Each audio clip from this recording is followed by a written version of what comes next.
የቅንድብ ጸጉር ለምን አያድግም? ይሄንን የፈለገ ፊዚሻን አይመልሳት። እንደው ጀግና አለዋለሁ፣ ጭራዬን እሸልመዋለሁ ይምጣና ማለት ነው። እውነት እስኪ ካለ ማለት ነው። እስኪ ካለ እንደው የቅንድብ ጸጉር ለምን የማያድገው? ጸጉር ይመገባል አይመገብም? ምንድን ነው የሚመገበው? ደም ይመገባል። ታዲያ ከተመገበ ይሄኛው አንሶት ነው ምግብ፣ ይሄኛው ያድጋል። ይሄ ለምን የማያድገው እኮ? አይናችን እንዳይሸፍነው። ትክክል፣ አይናችን እንዳይሸፍነው። ግን እንዴት አለማደግ ቻለ ነው ጥያቄ። ኔቸር ነው የሚለው ሳይንስ። የሳይንስ መደበቂያው ኔቸር ነው። ኔቸሩ ለምን ሆነ ነው። ስለዚህ ሳይንስ ሃውን ይናገራል፣ ሃይማኖት ግን ዋይን ይናገራል ይባላል። ሳይንስ የሚናገረው ምንድነው? ሃው፣ እንዴት ነው ይሄ የሚደረገው ነው። ዋይን ግን መልስ የለውም። ሰዎች ሲተኙ አይናቸውን ይጨፍናሉ። በጣም ጥሩ። አንዳንድ ሰዎች ግን ሲተኙ አይናቸውን የሚገልጡ አሉ። እኔ የአይን ስፔሻሊስት ጠይቄያለሁ። ለምን ብዬ ማለት ነው። መልሱ ኔቸር። ዋይ ለዋይ ሳይንስ መልስ የለውም በእውነቱ። ለምን የሚለውን የሚመልስ ማን ነው? ሃይማኖት ነው፣ እግዚአብሔር ነው የሚመልስ።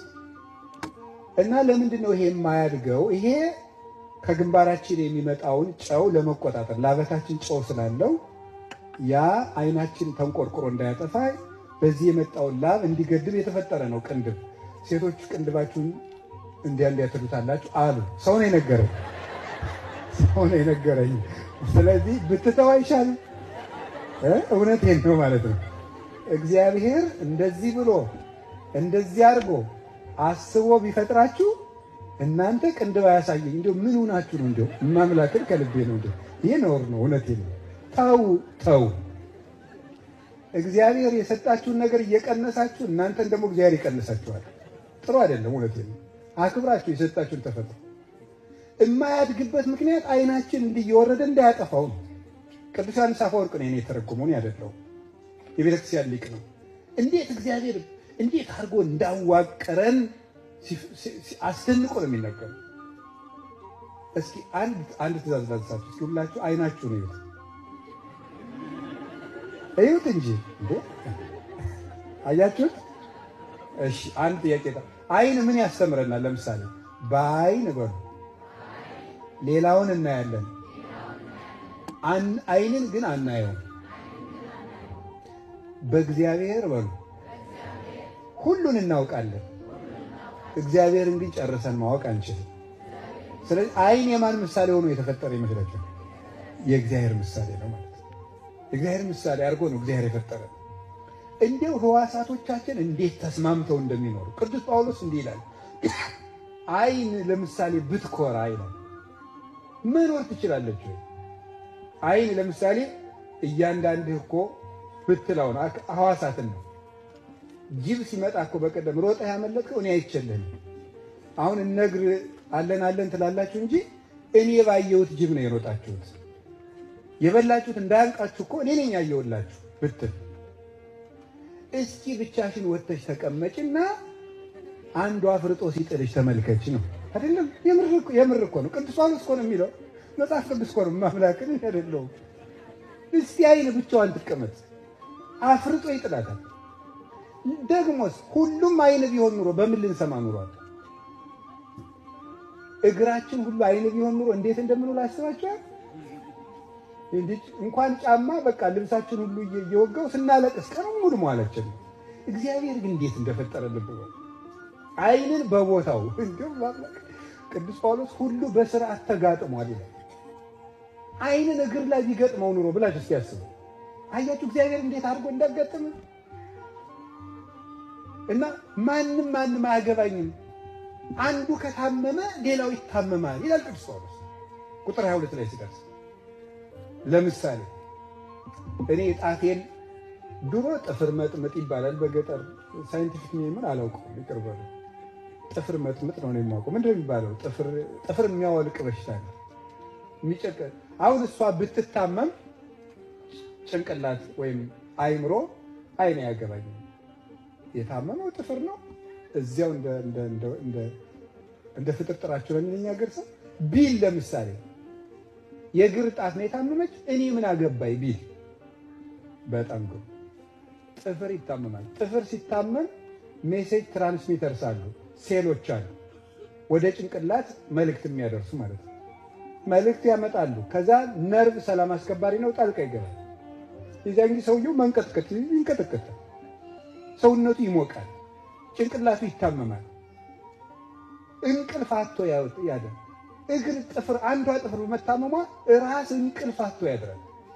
እንቅልፍ ስናጣ ደግሞ ሰው እንግዲህ የሳይንስ ሰዎች ስንት ነው ሰው 72 ሰዓት ባይተኛ ነው ያብዳል የሚሉት እንጃ። እንግዲህ እንዴት እንደሚሆን እውነቱ የሆነ ሸት ራሳቸው አደረጋሉ። ደግሞ ባይተኛ ራሱን ያመዋል። ስለዚህ የጥፍር መታመም ሁሉም መተባበር አለበት። ምን ይላል መሰላችሁ? አይምሮ የጥፍር የቁስል መድኃኒት የሚያውቅ የት ነው ያለ ብሎ ያስባል። ያስባል። ከዚያስ እግር ይሄዳል መድኃኒት ወዳለበት። አፍ ምን ያደርጋል? ጥፍሬን አሞኝ ብሎ ይነገራል። ከዚያ እጅ ምን ያደርጋል? መድኃኒት ይቀበላል። ጆሮ ምን ያደርጋል? የመድኃኒትን ኦርደር ይሰማል። ጠዋት 2 ዋጥ ማታ 2 ዋጥ የሚለው ይሰማል። አፍ ይውጣል፣ ጥርስ ይነክስና ያደቃል፣ ጉሮሮ ይውጣል፣ አንጀትም ሁሉ ነገር ተባብሮ በደም አማካኝነት ምናልባት ይሄ ግሉኮስ ካልሆነ በስተቀር ቀጥታ ደም ጋር ግንኙነት ያለው በደም አማካኝነት ተሰራጭቶ ሰውየው ደህና ይሆናል። እነ እግር ሁሉ እነ ጭንቅላት ሁሉ ሰላም የሚሆኑት ጥፍር ሰላም ስትሆን ነው። ጥፍር ሰላም ከሌላት ራስም ሰላም የለውም። አንድነት ማለት ይሄ ነው። ከቃሉ ጋር ናችሁ? የሌላው ህመም የኛ ህመም እንደሆነ ሲሰማን ማለት በዚህ አሁን ያለንበት የ21ኛው ክፍለ ዘመን መርህ ምንድነው? ከፍተኛ ራስ ወዳድነት ነው ያለው።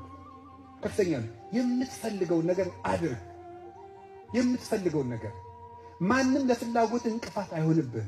በራስህ ተማመን። ራስህን ብቻ ስማ። ቤተሰብ ላንተ ምንም አይደለም። ስለማንም ግድ አይኖርህ። እንዴ ይሄ ምንድን ነው የሚባለው? 100% ኮንፊደንስ ኔጌቲቭ ኮንፊደንስ ነው የሚባለው እኮ አይደለም? እንዴ ሳይኮሎጂስቶችም እንኳን ይላሉ 100% ኮንፊደንስ ራሱ ይጥላል። ስለዚህ ምን ማድረግ ይገባል? አንድ ሰው ስለሌላው ማሰብ። ክርስቲያን ለራሱ የሚኖር አይደለም። በትዳርም ስትኖሩ በጣም የሚያጣላችሁ ነገር ማን ይመስላችኋል? የሌላውን ህመም ትኩረት አለመስጠት ነው። የራስን ፍላጎት ብቻ። እንዲህ ይባላል እኮ በቃሪያ የሚበላ ሰውና በጫማ የሚሄድ ሰው ለጓደኛው ያዝን ይባላል። በጫማ ሲሄድ ጓደኛው ሾው ጋር አስብ አንተ ቶሎ ና እያለ የሚለው። በቃሪያ የሚበላው ሰውዬም ሲያቃጥለው ያለ ማብረድ መጉረስ ነው። እንጀራ ያልቃል አይደለም። እነሱ ጦም ይውላሉ አይደለም።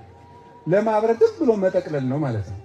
እና ምንድነው የሌላውን ህመም ማሰብ፣ የሌላውን ህመም፣ የሌላውን ንዴቱን፣ ውሎውን፣ ብሶቱን፣ ደስታውን፣ ንክክሩን ሁሉ ቦታ መስጠት ያስፈልጋል።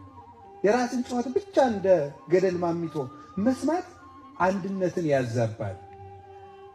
ህዋሳትን አለመናቅ። ጩኸት አይናቅ፣ ህዋስም አይናቅ፣ አካልም አይናቅ።